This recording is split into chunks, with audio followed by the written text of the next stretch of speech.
yang saya hormati, saya ulang sekali lagi, menurut pengamatan saya pribadi, pembelajaran Islam di Nusantara, terutama Indonesia, Malaysia, Singapura, Brunei,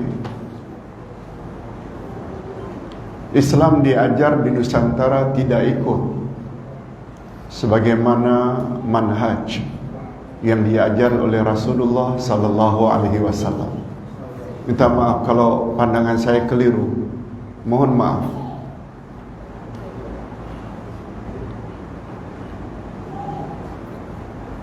Dari rukun Islam yang 5 itu, boleh dikatakan rukun Islam kedua, ketiga, keempat, kelima banyak yang tahu. Tanya saja umat Islam Nusantara, ada berapa rukun salat, syarat, perkara yang boleh membatalkan. Pada umumnya boleh jawab semuanya. Begitu juga tentang puasa, zakat, haji, apa rukun, apa syarat, apa perkara yang boleh membatalkan. Tapi bila ditanya apa makna 2 kalimah syahadah, ada berapa rukun, ada berapa syarat, apa perkara-perkara yang boleh membatalkan 2 kalimah syahadah, minta maaf, pada umumnya kabur. Pada umumnya mereka tak boleh jawab.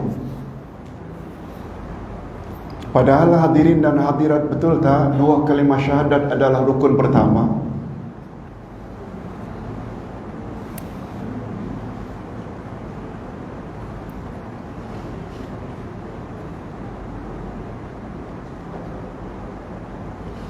Sebagaimana sabda Nabi sallallahu alaihi wasallam, ibda'u bima bada Allahu bihi. Dahulukanlah mana yang telah didahulukan.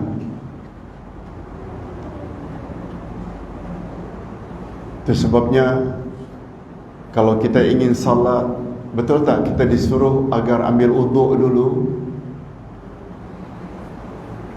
Dan Allah sebut dalam Al-Quran, uduk itu hendaklah bermula dari muka, tangan hingga ke siku, sapu kepala dan basuh kaki. Dahulukanlah sebagaimana yang Allah dahulukan. Muka dulu, baru tangan, baru sapu kepala, baru kaki. Kalau kita tidak ikut tertib, boleh tak mengakibatkan uduk kita batal dan salat kita batal?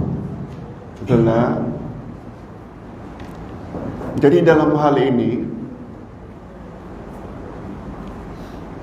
Allah Subhanahu wa ta'ala sebut dalam Al-Quranul Karim tanda-tanda atau ciri-ciri orang yang bertakwa.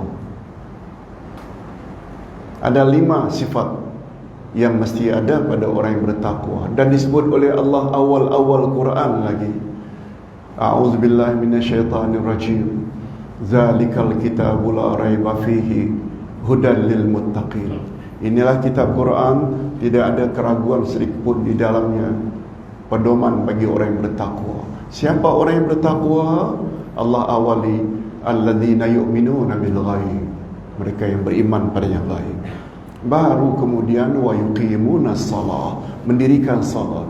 Baru kemudian wa mimma razaqnahum yunfiqun, dan sebahagian kecil dari harta yang mereka miliki mereka hendaklah infak.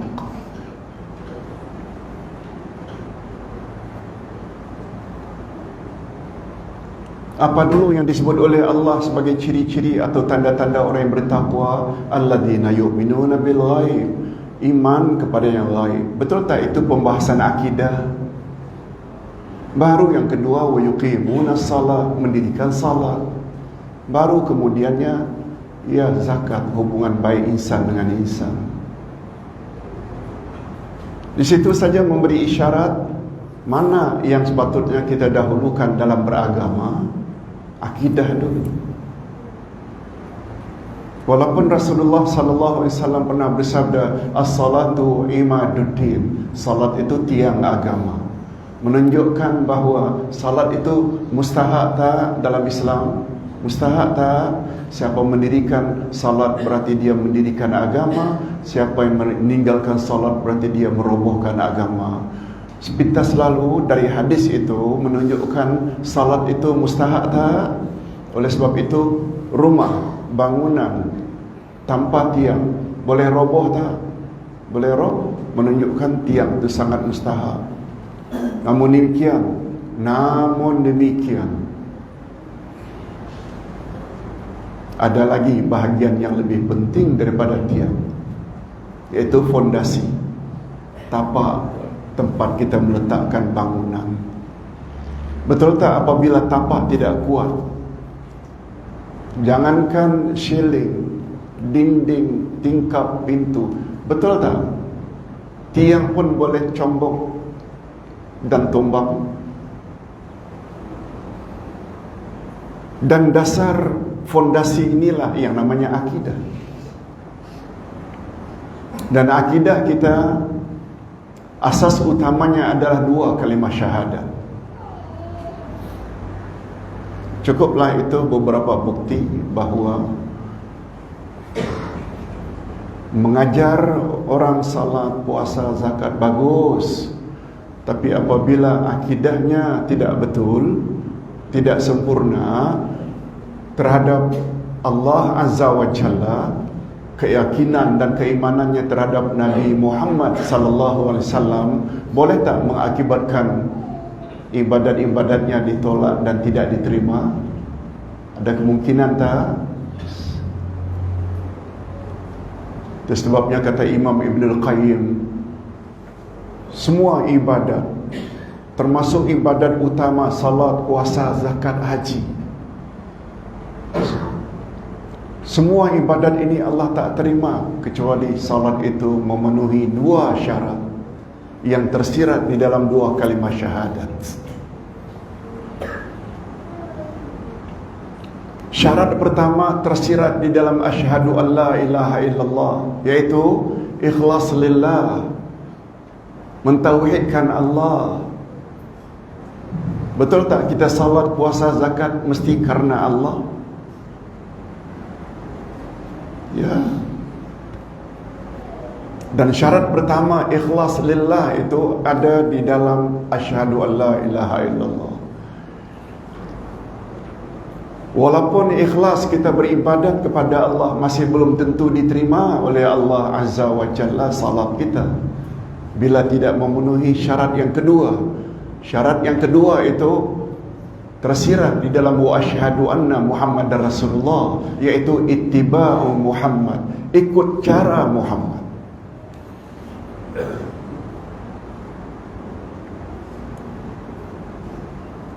Ini 2 syarat ini nih yang paling utama. Pertama ikhlas lillah, yang kedua ikut Nabi Muhammad sallallahu alaihi wasallam. Itu sebabnya Imam Ibnul Qayyim menyimpulkan, salatmu, puasamu, zakatmu, hajimu dan mana-mana ibadat tak akan diterima oleh Allah kecuali memenuhi 2 syarat tersebut. Pertama, mentauhidkan Allah lillahi ta'ala. Yang kedua, ikut cara Nabi Muhammad sallallahu alaihi wasallam. Nah, dari sudut sejarah pula, Nabi Muhammad sallallahu alaihi wasallam menanamkan Islam ke dada sahabat-sahabatnya. Bukan salah. Semua kita tahu Nabi Muhammad sallallahu alaihi wasallam berdakwah, betul tak, selama 23 tahun. 13 tahun di Mekah, 10 tahun di Madinah. Baginda diangkat jadi Rasul umur 40, meninggal umur 63. 63 dikurangi 40, 23 tahun. Ada berapa tempat Nabi berdakwah? 2 tempat, Mekah dan Madinah. Di Mekah berapa tahun tadi? 13 tahun. Hadirin dan hadirat yang saya hormati dan anak-anak yang dikasihi, ibadah salat turun sempena peristiwa Isra Mi'raj. Betul tak? Dan Isra' Mi'raj itu berlaku bila? 1 tahun sebelum baginda hijrah ke Madinah. 1 tahun. Sebab ada kaitannya, tahun itu dikatakan tahun sedih. Nabi sedih, Allah ingin hibur Nabi.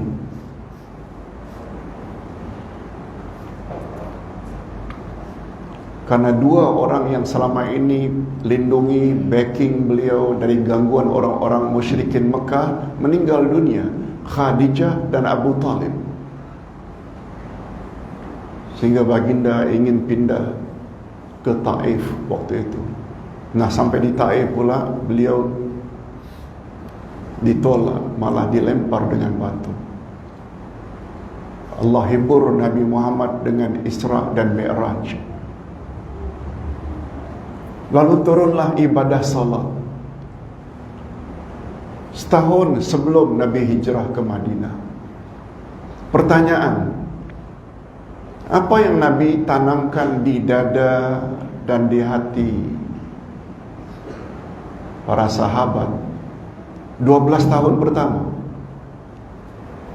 Ini 2 kalimat syahadat. Asyhadu an la ilaha illallah wa asyhadu anna Muhammad Rasulullah. Atas sebab itu saya berani mengatakan pembelajaran Islam di Nusantara tidak ikut cara Nabi Muhammad. Minta maaf kalau salah.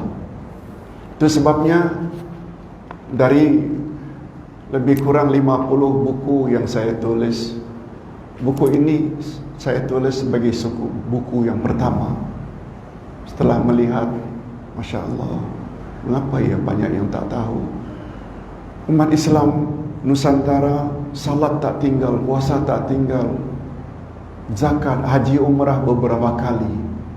Setuju tak kalau Ustaz katakan masih banyak lagi umat Islam buat syirik? Percaya ramalan bomo, pakai tangkal ini, pakai ini, mendakwa, number ini tak boleh, bulan ini tak boleh kahwin sebab dia ada sial. Semua itu boleh bawa syirik. Padahal mereka orang yang ibadatnya banyak. Padahal Allah Subhanahu wa taala sebut dalam Al-Quran. Tolong ikuti. A'udzubillahi minasyaitonir rajim. La in asyrakta la yahbatanna 'amaluk wa la takunanna minal khasirin. Bila kamu terlibat syirik, hancur musnah seluruh amal kamu, dan di akhirat kamu pasti jadi orang-orang yang rugi. Dengan kata lain, syirik bahaya dah. Ini dia. Kena sebut kekeliruan-keliruan dalam masyarakat dalam buku kecil ini. Percaya bomo, percaya ini, percaya ini, percaya ini. Gara-gara syirik hancur amalan. Hadirin dan hadirat, setuju tak kalau Ustaz katakan itulah yang dikehendaki oleh iblis, supaya kita penat percuma. Salat banyak, puasa banyak, tapi zero, tak ada value di akhirat nanti. Bukan Ustaz yang cakap, Allah yang cakap. Jika kamu terlibat dengan syirik, hancur musnah seluruh amalanmu. Itu syirik. Perkara kedua yang banyak berlaku dalam masyarakat, betul tak? Sungguh banyak penambahan-penambahan amal ini, amal itu, padahal itu tidak disuruh oleh Nabi. Betul tak? Itu namanya bid'ah. Yang satu syirik, yang satu bid'ah. Lengkap dua syarat ada pada setengah umat Islam. Akan jadi macam mana amalan mereka di akhirat nanti? Penyebabnya tidak lain tidak bukan karena tak belajar 2 kalimah syahadat. 2 kalimah syahadat ada 3 rukun. La ilaha illallah ada 2 rukun. La ilaha illallah ada 7 syarat. Muhammad Rasulullah ada 4 rukun.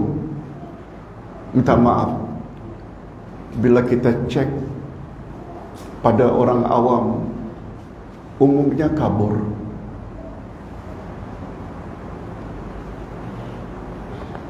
Itu sebabnya Ustaz buat buku yang 2 ini lebih dahulu, karena sayang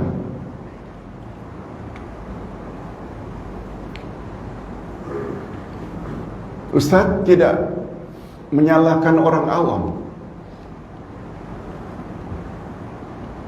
sebab mereka tidak diajar. Tapi yang lebih salah sebenarnya adalah para guru, para ustaz-ustaz. Malah setengah masyarakat kita belum lagi sempurna. Belum sempurna lagi fiqh, sudahlah akidah tidak didalami, langsung fiqh tak sempurna lagi, langsung ke tarikat. Okey, Ustaz. Terima kasih, Ustaz. Mungkin kena jauh sikit kayaknya. Okey. Hadirin dan hadirat serta anak-anak yang dikasihi,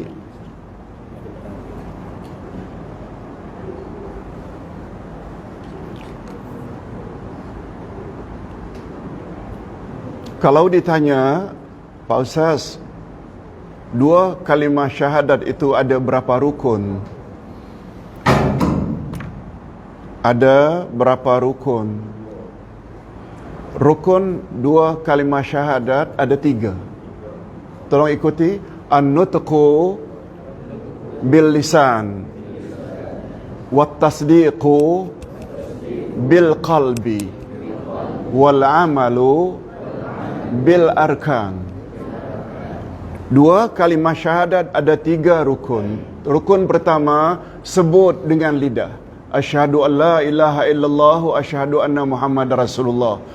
Tanpa menyebut 2 kalimah syahadat, orang itu belum Islam lagi. Kena sebut. Alhamdulillah, kita orang-orang Asia Tenggara, khasnya orang Malaysia, cukup fasih dalam menyebut 2 kalimah syahadat. Tolong ulang. Asyhadu an la ilaha illallah wa asyhadu anna Muhammadar Rasulullah.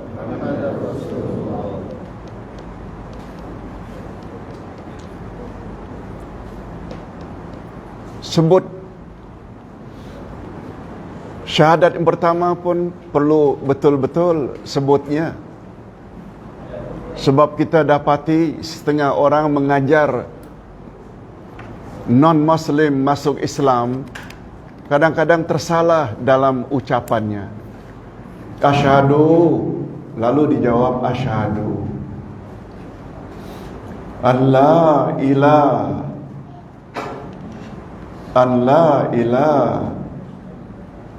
illallah. Salah sebutan itu. Mengapa? Ha illallah. Urutan sebenarnya, tolong ikuti. Asyhadu an la ilaha illallah. Yang terakhir itu jangan sambungkan dengan ha illallah. Itu perkataan yang lain. Asyhadu, aku bersaksi, an la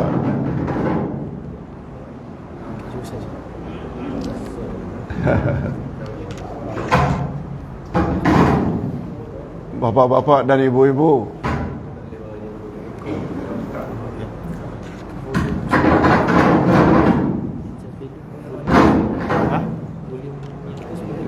boleh insya-Allah. Okey. Ustaz selalu sebut gangguan seperti ini biasa. Penyebabnya antara lain syaitan. Syaitan tak mau orang ramai tahu tentang la ilaha illallah. Itu sebab dia suka ganggu. Bapak-bapak dan ibu-ibu tahu makna syaitan? Syaitan diambil dari kata syatana. Tolong ikuti. Syatana maknahu ba'uda. Syaitan diambil dari kata syatana. Syatana maknanya jauh, ba'uda. Itu sebabnya ulama akidah kata makna syaitan, tolong ikuti, ba'idun anil haq. Segala yang ingin menjauhkan kita dari kebenaran, syaitan lah itu. Ni, kita tidak cakap perkara sebenar ini. Pentingnya asyhadu an la ilaha illallah, asyhadu anna Muhammad Rasulullah. Setiap ceramah mesti ada gangguan seperti ini. Syaitan lah itu bekerja. Dia tak mau orang ramai tahu. Sebab dia mau salatlah, puasalah, zakatlah yang mustahak, kamu nanti zero, tak ada nilai kamu punya ibadat di akhirat nanti.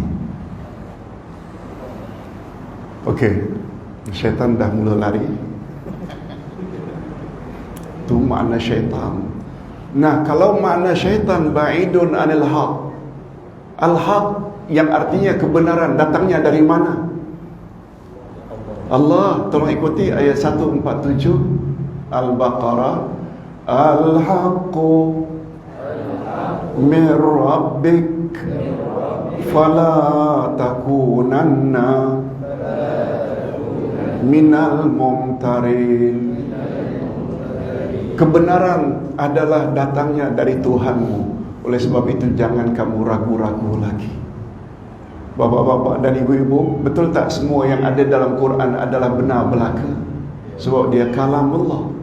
Segala yang datang dari Nabi Muhammad sallallahu alaihi wasallam, jika datangnya sahih, betul tak itu al-haq? Betul tak? Yang datang dari Allah, yang datang dari Rasul. Itu sebabnya Nabi Muhammad memberi jaminan kepada kita umatnya. Tolong ikuti. Taraktu fikum amraini in amsaktum bihima lan tadillu abada. Al-Quran wa sunnati. Aku tinggalkan dua pedoman untukmu wahai umat, selagi kamu berpegang teguh, kamu tak akan sesat selama-lamanya, yaitu Quran dan sunnahku. Itu sebabnya supaya kita tidak sesat dan tidak disesatkan, perlu tak kita merujuk kepada Quran dan sunnah? Yes. Syukur alhamdulillah bapa-bapa dan ibu-ibu serta anak-anak sekalian, kita mendapat bimbingan dari Ustaz Maulana Hakimi yang cenderung kepada nak menyampaikan kita Quran, akidah dan lain-lain. Alhamdulillah. Alhamdulillah. Satu panduan sebelum kita teruskan, satu panduan yang perlu kita ingat. Ramainya pengikut, ramainya penyokong bukan ukuran kebenaran. Tolong ikuti ayat 116 surat Al-An'am. Wa in tuti' aktsara man fil ard yudilluka an sabilillah. Jika kamu ikut majoriti orang ramai di atas muka bumi, niscaya mereka akan menyesatkan kamu dari jalan Allah. Kesimpulan yang dapat diambil dari ayat itu, kebenaran tak semestinya ramai. Itu sebabnya Abdullah bin Mas'ud ketika ditanya tentang jamaah, ahli sunnah wal jamaah, Abdullah bin Mas'ud hanya menjawab, tolong ikuti, al-jama'atu ma wafaqal haqq wa in kunta wahdak. Ahlus sunnah wal jamaah adalah kelompok yang menepati kebenaran walaupun anda seorang diri. Di sini memberi isyarat yang benar itu tak semestinya disokong oleh orang ramai. Tak semestinya. Itu sebabnya, karena kebenaran itu datang daripada Allah dan Rasulullah, mempelajari Al-Quran mustahak tak? Jadikan Quran sebagai pedoman mustahak tak? Dan jangan lupa kewajiban orang Islam terhadap Al-Quran ada 5, bukan 1, bukan 2. Sebagaimana yang ditulis oleh Dr. Ahmad Asrar, seorang ulama terkenal dari Pakistan, dalam kitabnya Madza yajibu 'alal muslimina tijahal Quran. Apa kewajiban orang Islam terhadap Al-Quran? Kata beliau ada 5. Tolong ikuti. Al-imanu bihi, tilawatuhu, wal fahmu bihi, wal amalu bihi, tablighuhu ilal akharin. Kewajiban umat Islam terhadap Al-Quran ada 5. Pertama, beriman pada Quran. Ia adalah wahyu ilahi, diturunkan kepada Rasul yang terakhir bernama Muhammad melalui malaikat Jibril dalam bahasa Arab. Diturunkan sedikit demi sedikit selama 23 tahun. Itu dia definisi. Dan tambahan lagi, Quran tidak boleh dipalsukan hingga kiamat. Tolong ikuti ayat 9 dari surat Al-Hujr. Inna nahnu nazzalna dzikr wa inna lahu lahafizun. Sesungguhnya kamilah yang menurunkan Al-Quran dan kami pula lah yang akan memeliharanya, memelihara daripada pemalsuan. Betul tak Al-Quran berbeza dengan Taurat dan Injil, walaupun kedua-dua kitab itu diturunkan kepada Nabi Musa dan Isa dari Allah. Tapi Taurat dan Injil tidak ada jaminan. Dan bila ditanya apa rahasianya Quran, Allah jamin tidak boleh dipalsukan. Jawaban yang paling tepat, karena baginda Rasul terakhir. Kalau Taurat dipalsukan, betul tak? 1800 tahun kemudian muncul Nabi Isa dengan Injilnya. Injil membetulkan Taurat yang dipalsukan. Injil juga dipalsukan, datang lagi Al-Quran untuk membetulkannya. Orang-orang Kristian katakan Tuhan itu 3, at-taslits. Betul tak? Dan dibetulkan oleh Al-Quran dengan surat Al-Ikhlas, Qul huwallahu ahad, Allahu samad, lam yalid wa lam yulad. Allah tak beranak, tak betul. Nah, bila Al-Quran terdedah dengan pemalsuan, siapa yang akan membetulkannya lagi? Sebab Nabi Muhammad Rasul terakhir. Inilah di antara rahasia dan hikmahnya munculnya markas atau ma'at tahfizul Quran, macam cendawan di musim hujan. Betul tak? Barangkali itu hikmahnya, cara Allah tidak jaga Quran. Ada saja orang salah cakap dengan Quran, ada saja orang yang menegur. Allahu Akbar. Nah, itu satu, iman. Okey. Kewajiban kedua, tilawatuhu, baca Quran dengan tajwid yang betul. Ada idghamnya, ada ikhfa'nya, ada qalqalahnya, ada matnya, ada syafawi. Bagus. Tapi tak cukup kalau kita tidak memahami Al-Quran. Al-fahmu bihi, faham Quran. Setuju tak bapa-bapa dan ibu-ibu serta anak-anak yang dikasihi? Quran diturunkan untuk dijadikan pedoman. Betul tak? Pedoman. Boleh tak Quran dijadikan pedoman? Andai kata kita tak faham, susah. Terus terang saja, orang Asia Tenggara termasuk Malaysia hebat memang dalam bacaan. Setiap musabaqah tilawatul Quran, orang-orang Asia Tenggara selalu jadi johan. Tapi bila ditanya, pada umumnya tak tahu apa yang dia baca. Ini bukan bermaksud hendak merendah-rendahkan, tapi betul tak realitinya begitu? Realitinya begitu. Oleh sebab itu, kita perlu kepada apa tadi? Yang ketiga, Setelah iman, baca. Yang ketiga apa tadi? Faham Al-Quran. Tak cukup terjemah saja. Sebab bila kita belajar Quran, diterjemah ada dua macam. Ada namanya terjemah harfiah, literal translation. Cakap Quran. Cakap. Okey. Alhamdulillah. Cakap Quran saja mula diganggu. Itu sebabnya Allah berfirman, tolong ikuti, wa idza qara'tal Quran fasta'iz billah minasyaitonir rajim. Bila kamu nak baca Quran, awalilah dengan a'udzubillahi minasyaitonir rajim. Aku berlindung ya Allah daripada gangguan syaitan yang direjam. Itu kaitannya. Untuk bapa-bapa dan ibu-ibu, keperluan kita membaca a'udzubillah sebelum baca Quran lebih dituntut daripada membaca bismillah.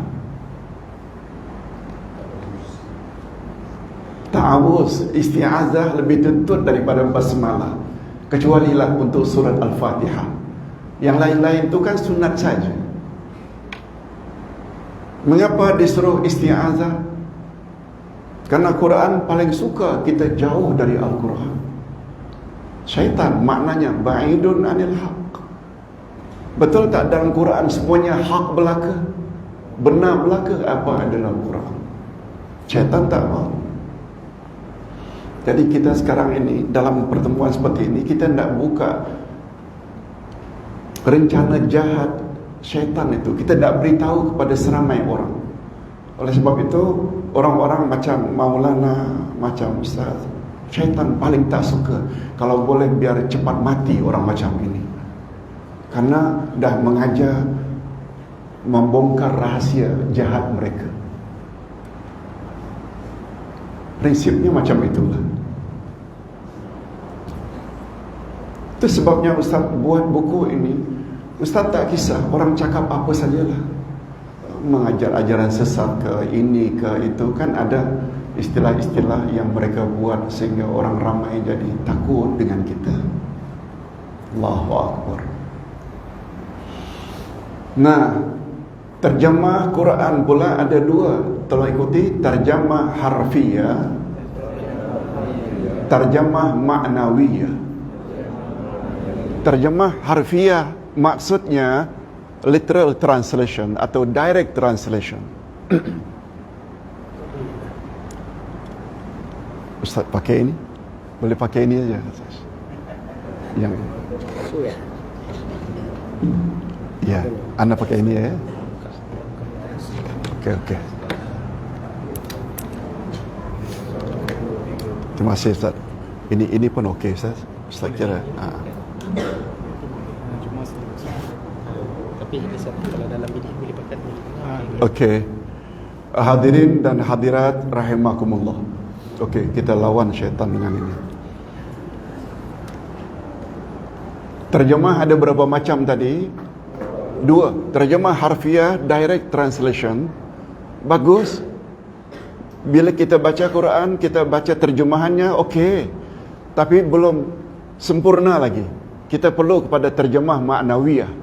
Terjemah maknawiyah ini iaitu terjemah lengkap dengan unsur akidahnya, fiqahnya, akhlaknya, sirahnya, sehingga kita boleh ambil pengajaran daripadanya. Itu namanya terjemah maknawiyah. Untuk Quran namanya tafsir. Untuk hadis Nabi namanya syarah. Kan kita pernah dengar tafsir Ibnu Katsir, tafsir Al-Munir, tafsir ini, tafsir ini. Syarah pula, pernah tak dengar syarah Sahih Bukhari, syarah Sahih Muslim? Ya, syarah itu tu terjemah maknawiyah. Kita perlu faham Quran, perlu faham hadis Nabi. Sebab asalnya Quran dan hadis Nabi betul tak dalam bahasa Arab. Alhamdulillah, Ustaz sudah buat tafsir, namanya Tafsir Al-Furqan, sudah 18 juzuk. Selama 43 tahun ini buat. Itu yang termampu. Masih ada lagi berbaki 13 juzuk. Nama tafsirnya Tafsir Al-Furqan. Hadirin dan hadirat rahimakumullah. Setelah kita fahami Al-Quran melalui terjemah maknawiyah, iaitu tafsirannya, baru yang keempat, al-amalu bihi. Apa makna al-amalu bihi?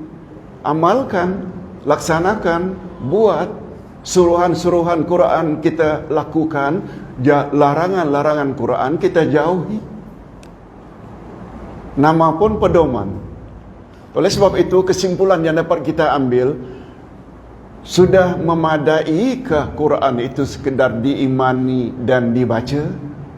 Sudah memadai atau belum? Belum.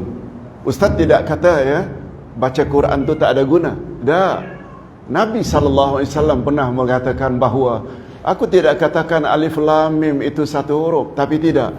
Alif itu satu huruf, ganjarannya 10, lam 10, mim 10.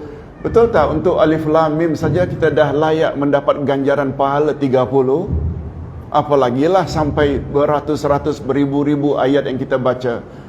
Cuma kita berani mengatakan, kalau hanya sekedar membaca, walau dengan tajwid yang betul, ditambah dengan tarannum, masih belum memadai. Sebab matlamat utama Quran diturunkan adalah untuk dijadikan pedoman. Tolong ikuti ayat 185 dari surat Al-Baqarah. Syahrul Ramadan alladzi unzila fihi al-Quran hudal linnas. Pada bulan Ramadan mula-mula kami turunkan Al-Quran sebagai petunjuk, pedoman bagi umat manusia.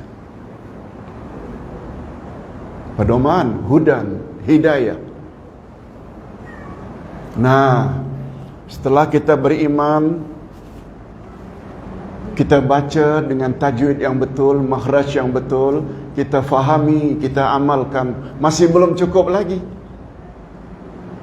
Itu sebabnya mengapa bila dipanggil oleh mana-mana pihak untuk datang, kita yang tahu sedikit-sedikit tentang Quran dan kita dah amalkan, kita perlu datang juga.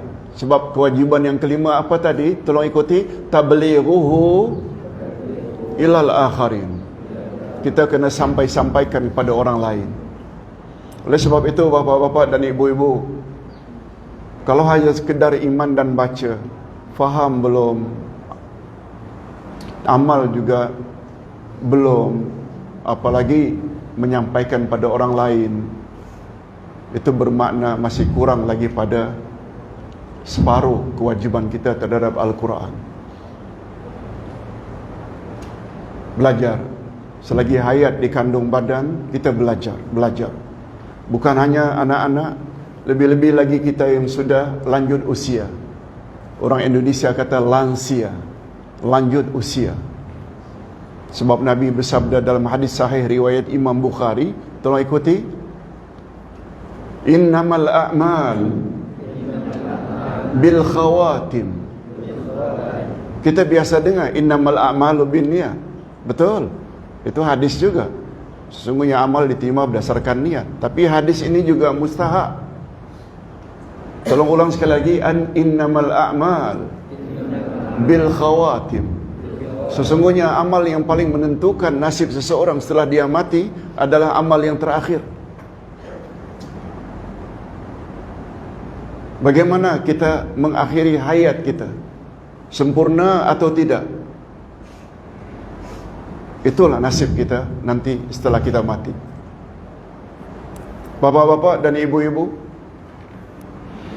serta anak-anak yang dikasihi sekalian, Masya Allah, Ustaz Safwan, bukan Samuan. Terima kasih ya akhi. Hadirin dan hadirat rahimakumullah. Bila masuk Ustaz Safwan jadi lupa.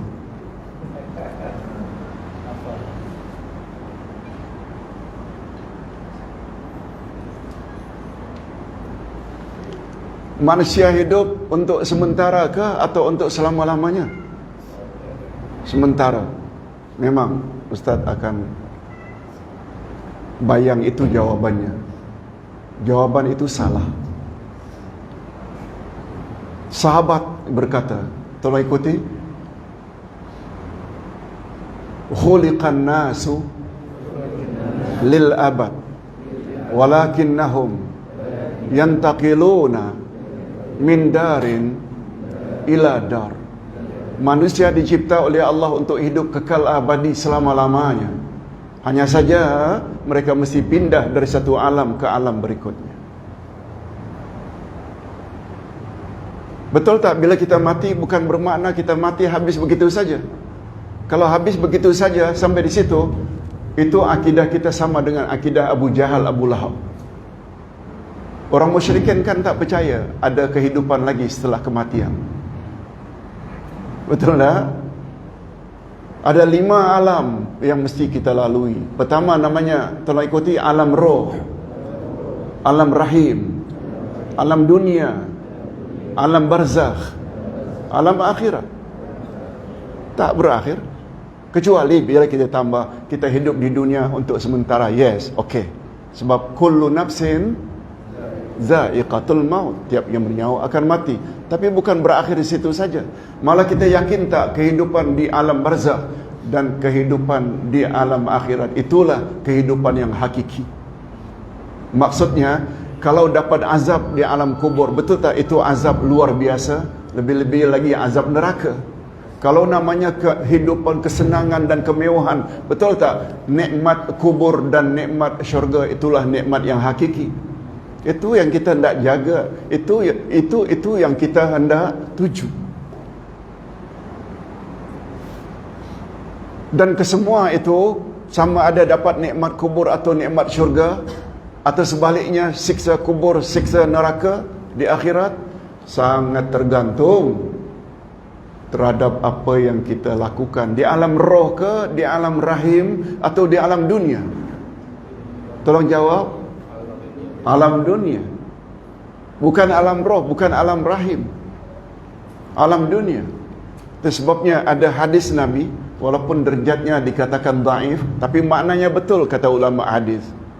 Tolong ikuti, ad-dunya mazra'atul akhirah. Dunia adalah kebun akhirat. Betul tak kebun tempat kita bercocok tanam? Bercocok tanam dengan maknanya akidah kena betul, amal kena betul, akhlak kena betul, baru ganjarannya kita akan terima di alam kubur dan di alam akhirat. Itu maksudnya. Namun demikian, dalam Al-Quranul Karim senantiasa dalam Al-Quran Allah dahulukan sebut iman atau amal saleh. Mana dahulu? Iman lagi. Betul tak? Membuktikan bahawa masalah akidah ni, setuju tak kalau Ustaz katakan akidah ni adalah masalah iman? Yes. Iman disebut dahulu, baru amilus salihati. Sebagai contoh, dalam surat Wal Asri, tolong ikuti, Wal Asr innal insana lafi khusr illa alladhina amanu wa amilus salihat wa tawasaw bil haq wa tawasaw bis sabr. Wal Asr, demi masa. Kata Imam Ibn Al-Qayyim di dalam kitabnya Al-Bayan, kegunaan sumpah dalam Al-Quran. Kegunaan, faedah sumpah dalam Quran ada 2. Pertama, menunjukkan bahan sumpah yang Allah gunakan itu adalah perkara yang sangat penting.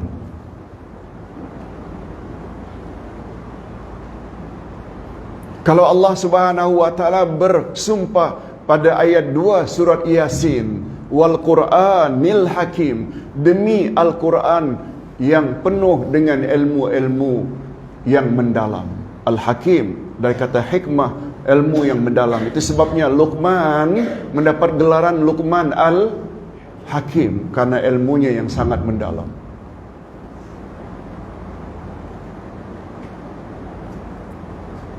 Luqman adalah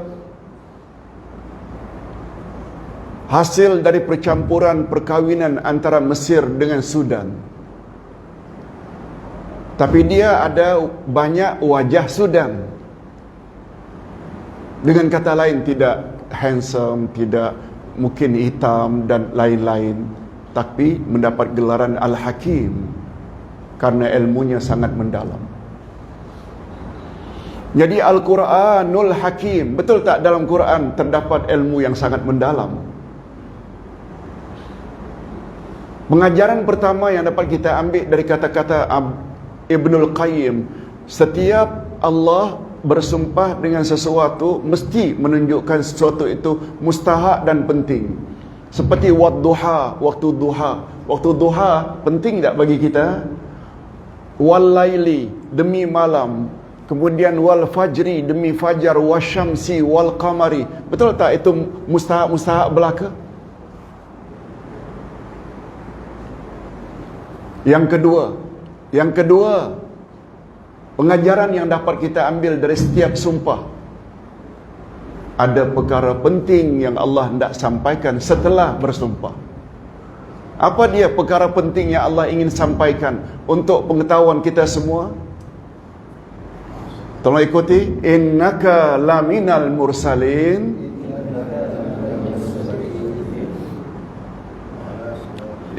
ala siratim mustaqim.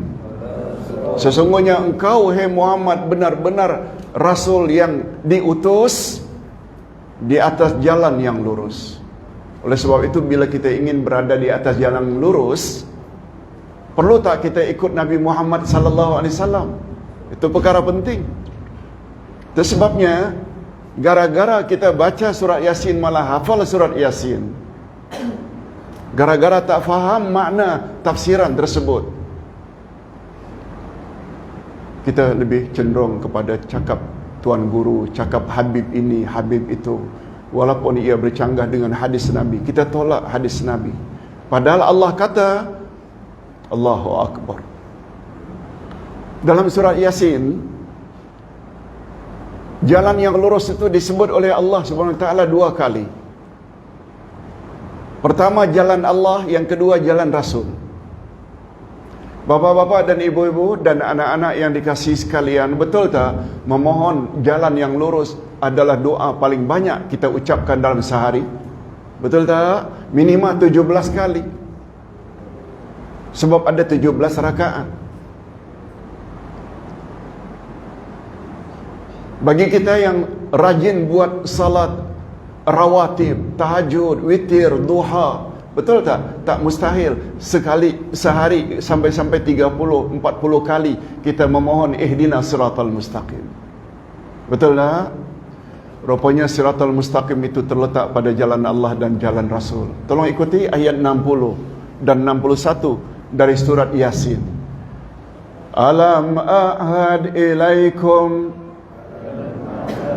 ya bani Adam alla ta'budu syaitan innahu lakum aduwwum mubin wa ani'buduni hadza siratum mustaqim.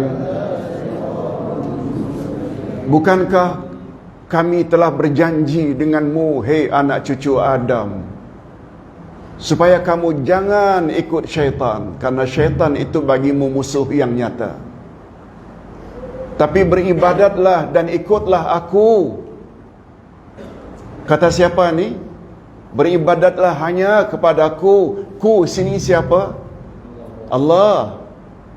Lalu apa kata Allah? Haza siratum mustaqim. Inilah jalan yang lurus. Oleh sebab itu, boleh tak membawa makna ikutlah Al-Quran? Boleh tak? Sebab Quran kalamullah. Nah, yang kedua pula, siratul mustaqim ini jalan Nabi Muhammad. Innaka laminal mursalina ala siratul mustaqim. Siapa yang kata jalan Muhammad itu jalan yang lurus? Siapa yang kata? Allah lagi. Hadirin dan hadirat, Boleh tolak kata Abdullah Yasin, tapi jangan tolak apa yang surat Yasin cakap. Boleh faham? Siapalah Abdullah Yasin? Manusia biasa, boleh salah. Tapi kalau menolak kandungan surat Yasin, boleh rosak tak? Lihat tu isyarat di situ. Banyak yang hafal surat Yasin, tapi ta'assubnya bukan main terhadap mazhab lah, terhadap tuan guru lah, terhadap inilah, itulah. Ikut saja, follow saja. Bukan Quran dan Sunnah yang dia ikut. Sedangkan jaminan untuk tidak sesat bila kita ikut siapa tadi? Allah dan Rasul. Boleh tak dengan kata lain, ikut Quran dan Sunnah Nabi? Yes. Itu sebabnya dalam Islam ilmu sangat mustahak. Ilmu perlu didahulukan daripada bercakap dan beramal. Tolong ikuti kaedah menyebut. Al-ilmu muqaddamun alal qawli wal amal. Ilmu hendaklah didahulukan daripada bercakap dan beramal. Oleh sebab itu bila kita bercakap seperti sekarang ni, kalau ustaz tak ada ilmu, ada tak kemungkinan ustaz akan menyesatkan orang lain? Cakap mesti ada ilmu. Beramal, ada kemungkinan tak amal kita tidak sesuai dengan cara ibadat Rasulullah sallallahu alaihi wasallam? Semua kita pernah dengar tentang salat. Tolong ikuti, sallu kama raaitumuni usalli, khuzu anni manasikakum. Salatlah kamu sebagaimana kamu tengok cara aku salat. Laksanakanlah ibadat haji umrah sebagaimana yang telah aku ajar.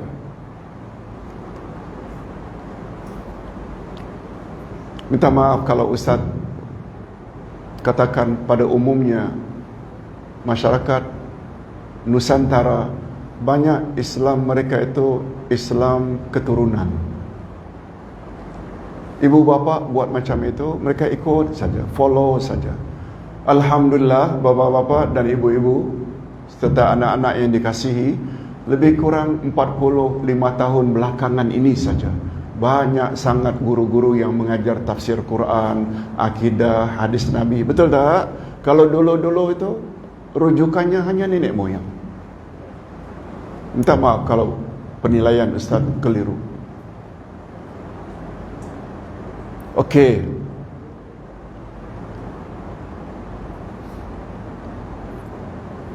Sekarang kita balik kepada surat Wal Asri. Wal Asr. Pengajaran pertama, bila Allah bersumpah dengan sesuatu menunjukkan sesuatu itu sangat mustahak. Hadirin dan hadirat, kita disuruh tak dalam ayat itu agar menjaga waktu? Disuruh tak? Kita selalu dengar berbagai pepatah menyebut tentang keistimewaan waktu. Time is money, menunjukkan dia ada harga yang tinggi. Orang Arab kata al-waktu kadzahab, waktu bagaikan emas. Macam itu lebih kurang menunjukkan jaga waktu itu penting tak? Penting sangat.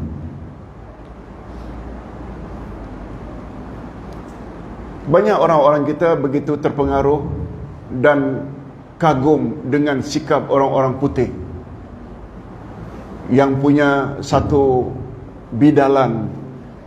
Jangan tunggu esok apa yang kamu boleh buat hari ini. Don't wait tomorrow what you can do today. Apa Islam cakap? Lagi hebat. Tolong ikuti. Iza asbahta fala tantaziril masa wa iza amsayta fala tantaziris sabah. Bila kamu sedang berpagi-pagi, jangan tunggu petang. Bila kamu sedang berpetang-petang, jangan tunggu pagi. Betul tak ini agak lebih hebat daripada jangan tunggu esok? Walaupun dalam realiti umat Islam lah yang paling banyak buang waktu.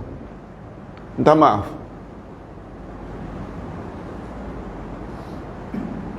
Itu sekedar nak menjelaskan mengapa ada sumpah wal asri, demi masa, sebab Islam sangat jaga masalah masa. Sehingga seorang ulama Mesir pernah berkata, kalau tak salah Hasan al-Banna atau Said Qutb, tolong ikuti, al-wajibat aksar minal awqat. Kewajiban yang mesti kita laksanakan dalam hidup adalah lebih banyak daripada waktu yang tersedia. Bila kita hendak buat apa yang Allah suruh, semuanya tak cukup masa. Kewajiban lebih banyak daripada waktu yang tersedia. Betul tak memberi isyarat, jangan buang waktu? Jangan buang waktu.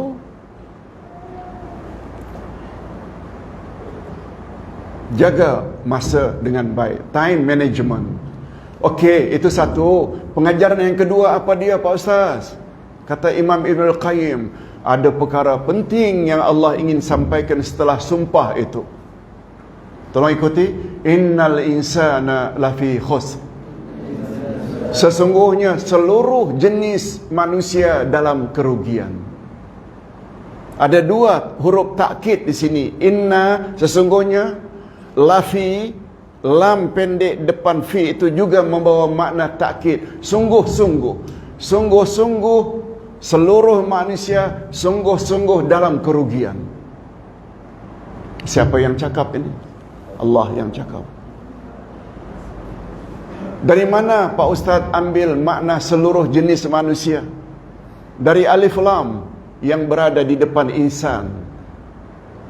Dia sama dengan peranan alif lam di depan hamdu. Alhamdu kita artikan segala puji bagi Allah Tuhan sekalian alam. Ada kata segala tak? Dari mana kita dapat ambil perkataan segala itu? Alif lam. Yang dalam kaedah ilmu balaghah disebut dengan listighraqil jins. Tolong ikuti, listighraqil jinsi. Listighraqil jinsi. Masya Allah, Dr. Jailani semua kenal. Ustaz pun baru tahu semalam, beliau ni orang Kelantan rupanya. Sebab cakapnya macam tak orang Kelantan. Beliau adalah timbalan Presiden. Masya Allah. Gasma. Jadi lupa lagi adanya Ustaz. Okey. Alif lam itu membawa makna listighraqil jinsi. Seluruh atau segala jenis puji-pujian adalah milik kepunyaan siapa? Kepunyaan Allah. Itu sebabnya kita tak perlu dipuji. Jangan suka memuji orang. Kata Nabi, bila kamu tengok ada orang suka memuji saja, ambil tanah masukkan ke mulutnya. Itu sebabnya kita jangan terlalu memuji sekedarnya. Okey, Masya Allah sihatnya badan, Masya Allah, okey. Tapi bila keterlaluan sampai ke peringkat mengampu, membodek untuk dapat satu-satu tender, no. Segala itu diambil dari kata alif lam depan hamdu. Macam itulah alif lam peranannya di depan insan. Oleh sebab itu al-insan maknanya seluruh atau segala jenis manusia. Dia lelaki ke, dia wanita, dia orang tua ke, dia kanak-kanak, dia orang Indonesia ke, dia orang Malaysia, orang Arab, orang Afrika, orang India, seluruh jenis manusia dalam kerugian. Lafi khusr illa, cuma dikecualikan 4. Bila ada 4 sifat ini, baru dia bebas dari kerugian. Pertama sekali, illal ladzina amanu, kecuali orang yang beriman. Betul tak? Lagi-lagi iman yang membuat kita jadi tak rugi. Betul tak? Iman syarat pertama untuk kita jadi tak rugi. Dan iman ini pula syarat pertama tidak akan membebaskan kita dari kerugian bila kita tidak ada 3 macam ilmu. Ilmu apa Ustaz? Bukan matematik, geografi. Nah. Tolong ikuti. Ma'rifatullah, ma'rifatun Nabi, ma'rifatud dinil Islami. Ilmu yang dapat menyempurnakan iman seseorang. Tanpa 3 ilmu ini, imannya tak akan sempurna. Pertama sekali, ma'rifatullah, kenal Allah. Ilmu tentang Allah.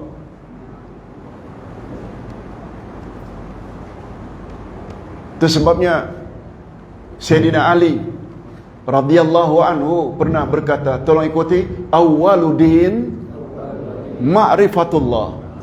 Awal agama kenal Allah. Bapa-bapa dan ibu-ibu, betul tak kita sedih kalau kita tak kenal ibu bapa yang telah melahirkan kita?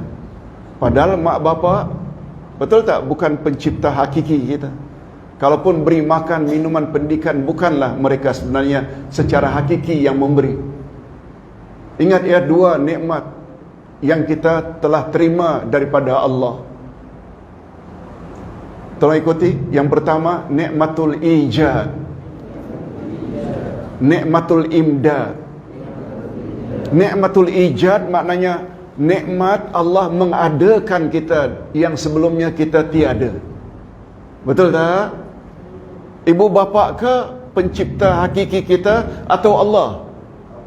Allah. Ini namanya nikmatul ijad. Kemudian Allah supply kita makan, minum, pakaian, tempat, oksigen. Ibu bapa ke yang bagi ini semua atau Allah? Ini yang namanya, tolong ikuti, nikmatul imdad.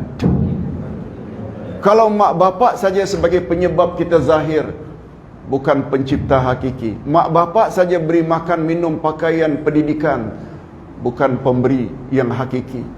Kita sedih. Suruhan-suruhan mak bapak kita tak buat, larangan-larangan mak bapak kita langgar. Betul tak anak tersebut dikatakan sebagai anak yang tak beradab? Lebih-lebih lagi lah terhadap Allah. Macam mana kalau kita tak kenal Allah? Itu sebabnya Allah perlu tak kita kenal? Itu sebabnya kata Imam Ibn Al-Qayyim, siapa yang tak kenal Allah melalui Al-Asma'ul Husna, dia tak tahu, dia seolah-olah tidak ada ilmu sama sekali.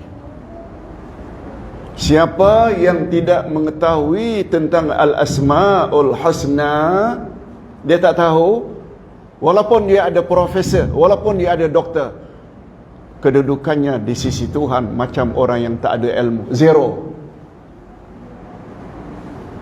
Kita tak nafikan kelebihan ilmu-ilmu itu. Bapa-bapa dan ibu-ibu sekalian, ilmu dunia perlu tak? Perlu, bukan tak perlu. Tapi bila kita tidak compare, tidak bandingkan, ilmu yang paling tinggi, ilmu apa tadi? Mengenal Allah. Yang kedua, tolong ikuti, ma'rifatun Nabi, kenal Nabi Muhammad sallallahu alaihi wasallam. Dan yang ketiga, ma'rifatud dinil Islami, mengenal selok belok agama. Bapa-bapa dan ibu-ibu, tolong jawab. Kalau tidak ada 3 cabang ilmu ini, ada besar tak kemungkinan kita tidak boleh jawab soal mukar wa nakir di alam kubur? Semua kita tahu, Nabi yang sebut mukar wa nakir akan tanya, man rabbuka, siapa Tuhanmu? Wa man nabiyuka, siapa nabimu? Wa ma dinuka, apa agamamu? Di situ datangnya mustahak sangat ilmu-ilmu yang 3 tadi. Kenal Allah, insya-Allah kita boleh jawab nanti, Rabbi Allah. Kenal Nabi Muhammad, nanti kita akan jawab, walaupun kita tahu yang jawab itu mulut atau amal. Yang jawab nanti di alam barzakh mulut atau amal kita. Amal kita. Tolong ikuti ayat 65 surat Yasin. Al-yawma nakhtimu ala afwahihim wa tukallimuna aydihim wa tashhadu arjuluhum bima kanu yaksibun. Pada hari itu kami akan tutup mulut-mulut mereka, yang akan bercakap dengan kami tangan-tangan mereka, yang akan jadi saksi kepada kami kaki-kaki mereka terhadap apa yang mereka telah buat dulu di atas muka bumi. Ni akidah kita, amal kita. Oleh sebab itu sekali lagi, perlu tak mengetahui Allah, mengetahui Nabi Muhammad dan mengetahui selok-belok agama? Paling mustahab. Itu sebabnya nasihat Ustaz, jangan hanya fokus mengajar anak ilmu-ilmu akademik sahaja, agar anak dapat cemerlang dalam UPSR, dalam SPM. Itu semua penting, tapi jangan sampai tidak diikuti dengan ilmu-ilmu agama. Okey, itu baru satu syaratnya. Supaya bebas dari kerugian mesti ada iman. Tapi tak cukup bila iman itu tidak diikuti dengan amal saleh. Betul tak ayat berikutnya atau sambungannya, wa amilus salihat? Mesti amal saleh. Buat apa yang Allah dan Rasul suruh, jauhi apa yang Allah dan Rasul larang. Itu sebabnya tadi muncul rukun 2 kalimah syahadat. Ada berapa? Dah lupa, belum keluar gelas lagi. Ada berapa kewajiban rukun 2 kalimah syahadat? 3. Sebut dengan lidah, benarkan dengan hati, dan amalkan dengan anggota. Oleh sebab itu, bila ada orang yang sebut 2 kalimah syahadat dengan fasih, yakin dalam hati tanpa ragu Allah saja yang berhak disembah, Muhammad Rasulullah, tapi dalam hidupnya suruhan-suruhan Allah Rasul tak buat, larangan-larangan Allah dilanggar, dikatakan mukmin atau fasik. Mukmin atau fasik? Dia bukan mukmin. Dia sebenarnya orang fasik. Orang cakap tak serupa bikin. Cakap lain, asyhadu an la ilaha illallah wa asyhadu anna Muhammadar Rasul. Dalam hati betul Allah saja Tuhan yang berhak disembah, Muhammad Rasulullah. Tapi suruhan Allah tak dibuat. Suruhan Rasul tidak dibuat. Larangan Allah dan Rasul dilanggar. Atau dengan istilah lain, mereka dikatakan, tolong ikuti, mukmin asi. Orang beriman yang bergulung maksiat. Bapa-bapa dan ibu-ibu, betul tak? Kita tak mahu jadi orang-orang macam itu. Sebab Allah Subhanahu Wa Taala memberi amaran keras pada awal surat Saf. Tolong ikuti, kabura maqtan indallahi an taqulu ma la taf'alun. Sebesar-besar murka Allah ke atas orang yang bercakap tapi tidak berbuat. Yang dalam istilah kita orang Malaysia, cakap tak serupa bikin. Na'udzubillah min zalik. Okey. Sudah ada iman dengan 3 ilmu utama tadi, kemudian kita amalkan dalam kehidupan sehari-hari. Sudah bebaskah kita dari kerugian? Sudah bebaskah atau belum? Jawabnya belum, sebab ada sambungannya. Wa tawasau bil haq. Hendaklah kamu berpesan-pesan dengan kebenaran. Boleh tak dengan kata lain kita berdakwah? Boleh tak dengan kata lain kita sampaikan apa yang kita imani dan amalkan secara peribadi kepada orang lain? Perlu tak? Itu maksud wa tawasau bil haq. Itu sebabnya pandangan setengah orang dakwah itu tugas para ustaz, alim ulama, muballigh. Salah. Allah Subhanahu Wa Taala sebut dalam surat Wal Asri, innal insana lafi khusrin, atau innal ustadza lafi khusrin. Insan. Oleh sebab itu, minta maaf, selagi merasa diri kita insan, awak wajib berdakwah. Tapi kami tak ada ilmu, Pak Ustaz. Itu rahsianya. Dakwah itu datangnya pada third step.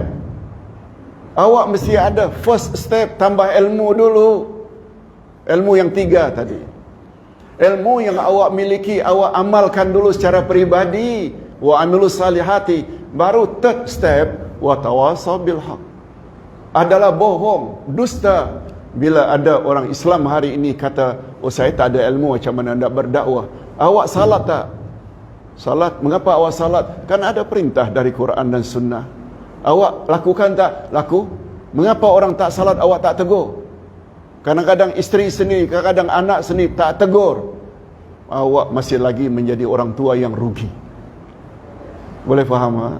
Yes. Namun demikian, bila kita dah terjun dalam dunia dakwah, orang suka banyak, orang benci juga banyak. Di situ perlunya sabar. Disitulah sebabnya mengapa begitu. Oh, bertambah air, mana 1 jam lagi ni. Hadirin dan hadirat, kalau kita dah mula berdakwah, apalagi yang kita dakwah itu al-haq. Ingat ya, kata ulama tafsir, Allah tidak sebut watawasau bil aql, bil aql. Hendaklah kamu berdakwah dengan akalmu. No. Allah sebut watawasau bil al-haq. Al-haq itu datang dari mana? Oleh sebab itu pendakwah bila bercakap tentang agama, bercakap tentang sesuatu, perlu tak bawa dalil Quran dan Sunnah? Perlu. Bukan dengan akal. Allah tak sebut watawasau bil aqli. No. Cuma bila kita bercakap yang benar ini, Quran Sunnah, orang suka ramai, orang benci juga ramai. Di sinilah perlu kepada watawasau bis sabri, sabar. Sabar maknanya tahan. Biarlah orang cakap macam mana pun. Betul tak bapak-bapak dan ibu-ibu? Yang paling mustahak reda Allah. Mana yang kita pilih, reda Allah ke reda manusia? Reda Allah. Itu sebabnya di dalam salah satu tafsir disebut para sahabat bila mereka berjumpa sesama mereka, setelah beri salam, bincang apa yang patut dibincangkan, mereka biasanya tidak bersorai kecuali baca surat Wal Asri. Itu antara lain sebabnya mengapa hari ini marilah kita tutup dengan baca tasbih kafarat Wal Asri. Itu sudah jadi amalan para sahabat dulu. Apa matlamatnya? Saling ingat mengingat 4 perkara itu, supaya kita jangan jadi orang rugi. Saya kira ini dulu yang dapat disampaikan. Minta maaf lebih 5 minit. Mudah-mudahan ada manfaatnya. Saya tidak sebut secara terperinci lah, tapi tolong baca, insya-Allah ada manfaatnya. Sekali lagi, Maulana Hakimi, terima kasih banyak di atas kesediaan mengundang kami. Wassalamualaikum warahmatullahi wabarakatuh.